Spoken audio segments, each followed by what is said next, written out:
Welcome back to the Red X channel. I've got Tyler Fenn here with me today. I'm super excited. We are going to be talking about some FSBO objection handlers and just how to help overcome those objections that FSBOs can send our way. So let's jump right into it. Let's do it. I have a list of just some objections that we can go through, and then if we want to, jump off and talk about anything else about FSBOs, we can do that too.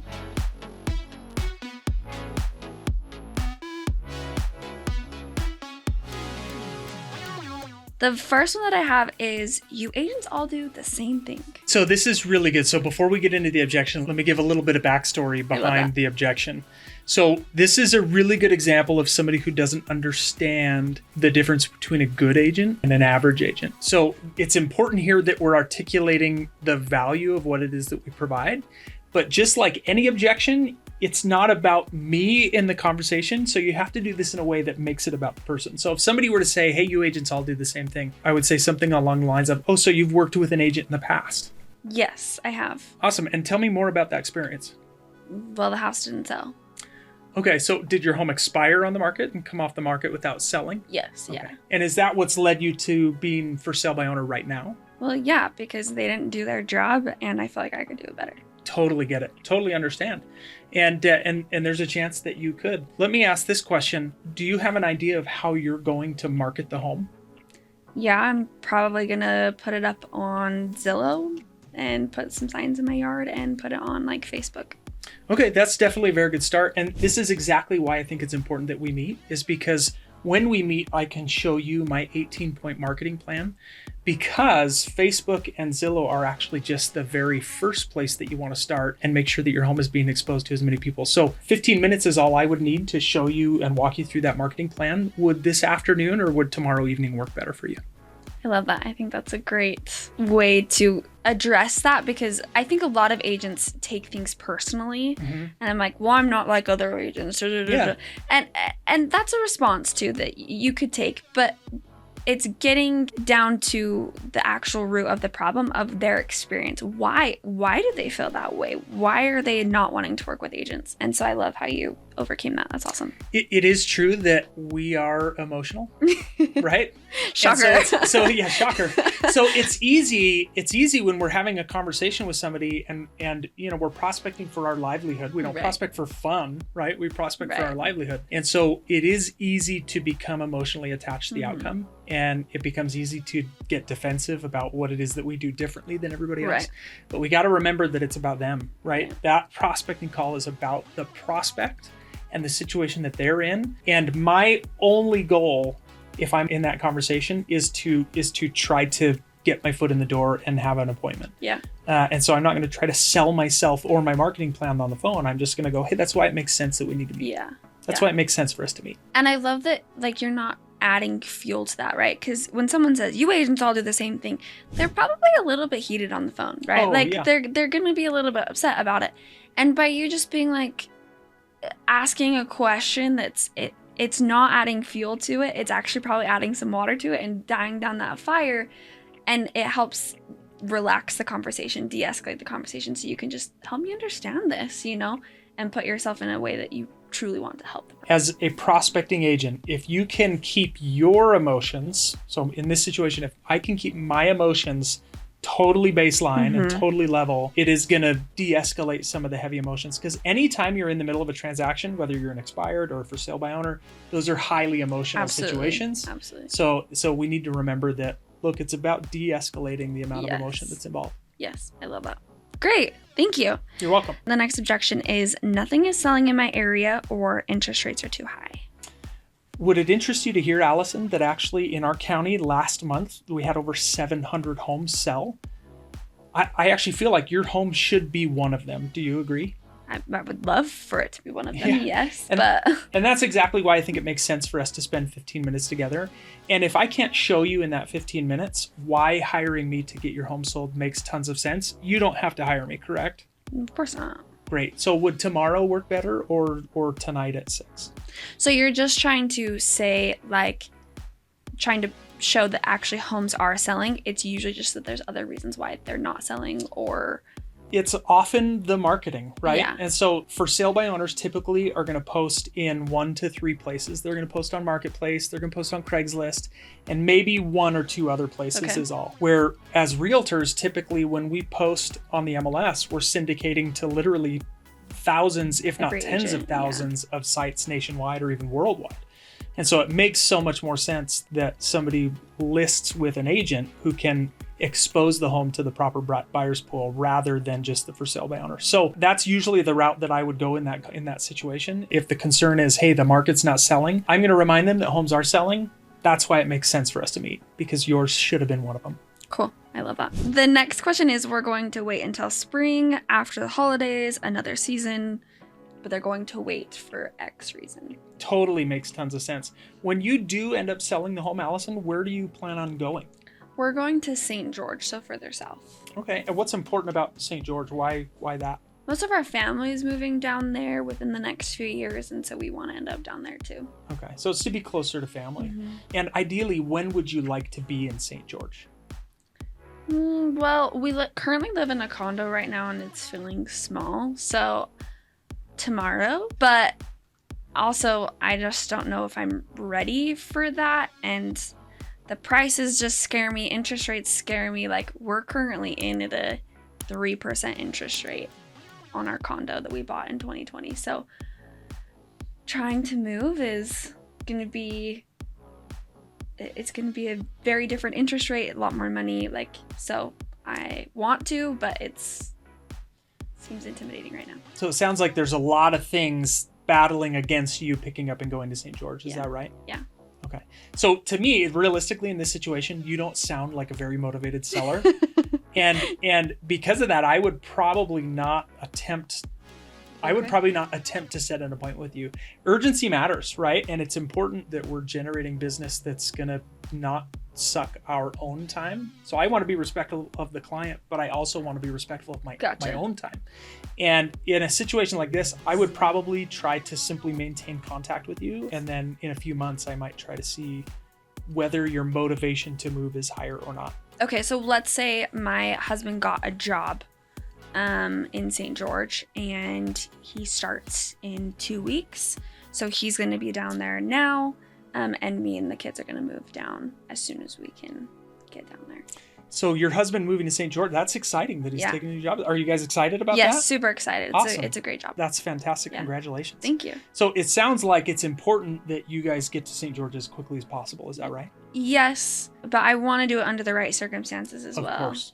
What does the right circumstances look like to you? I mean, I don't want to be paying too much. I need to make sure our house is ready to sell. Like, it's also just such a busy time with school starting here. And yeah, it's busy, and I just don't know if I can take all of that on right now. I got you. It makes total sense. And this is probably why it makes sense for us just to sit down for 15 minutes, because some of these things that you have in your mind of what you have to accomplish might actually not be as big or scary as they seem.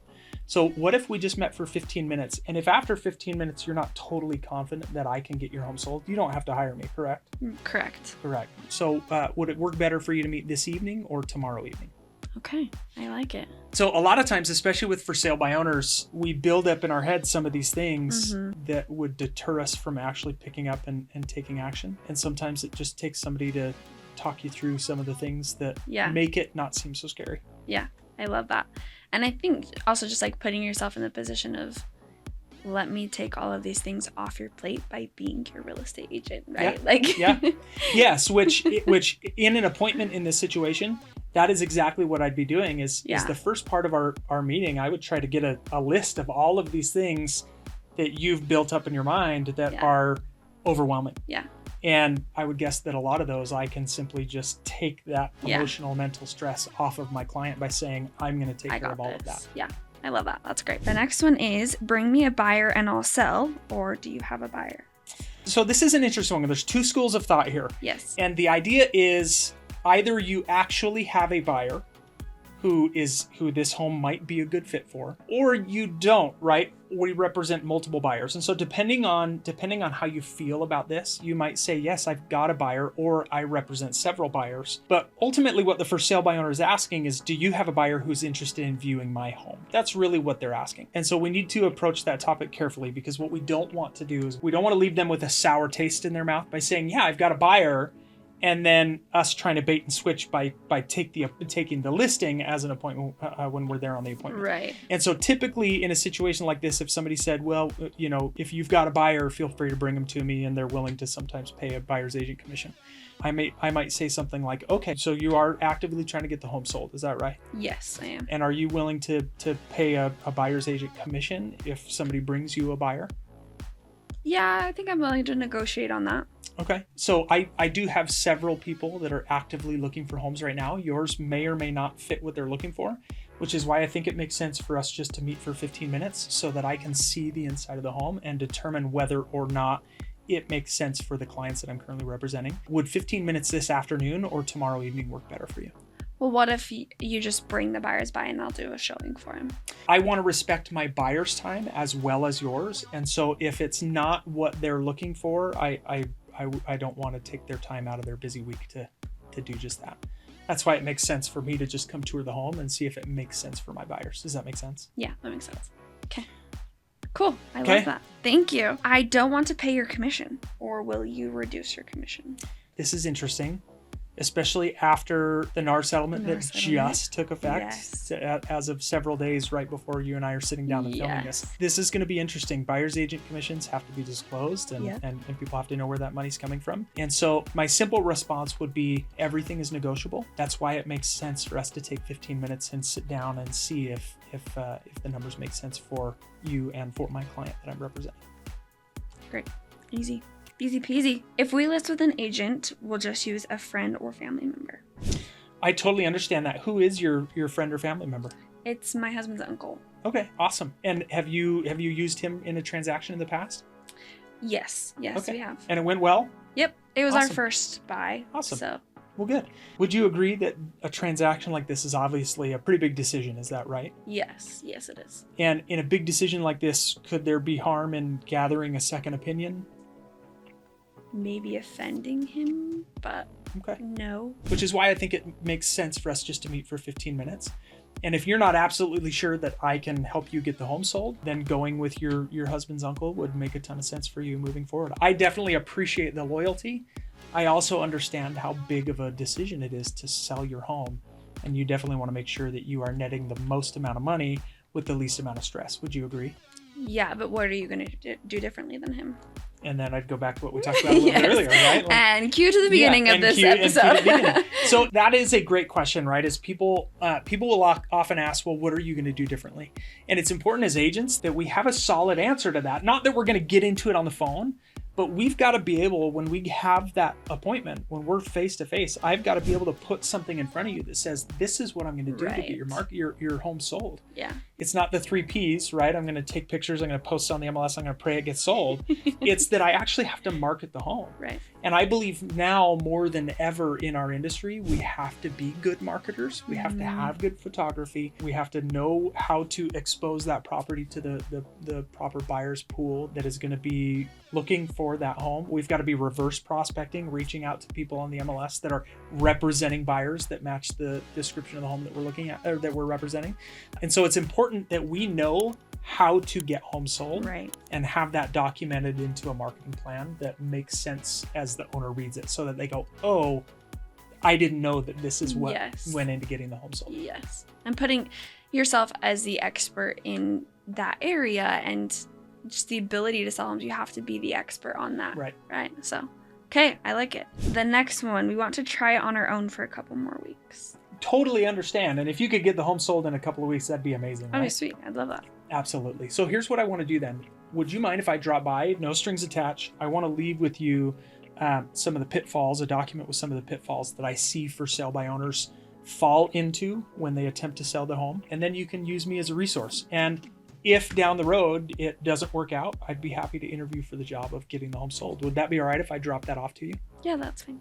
Or I could text it to them, right? If maybe if I have something that says, look, here's 10 mistakes that every for sale by owner makes when trying to sell their own home. Yeah. It's simple to put it in front of them. One of the things that most for sale by owners say is most daunting when trying to transact without an agent is they don't understand the paperwork and the negotiation process. Yes.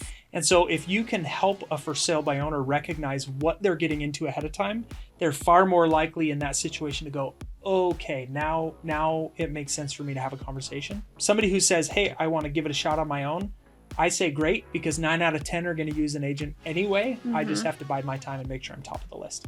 I love that. That's awesome. I remember the first time we bought our house, and it was, the mounds of paperwork, and I just was so grateful that my real estate agent was sitting next to us, and he's like, this is what this is, and this is what this is, and I can't imagine doing that on your own.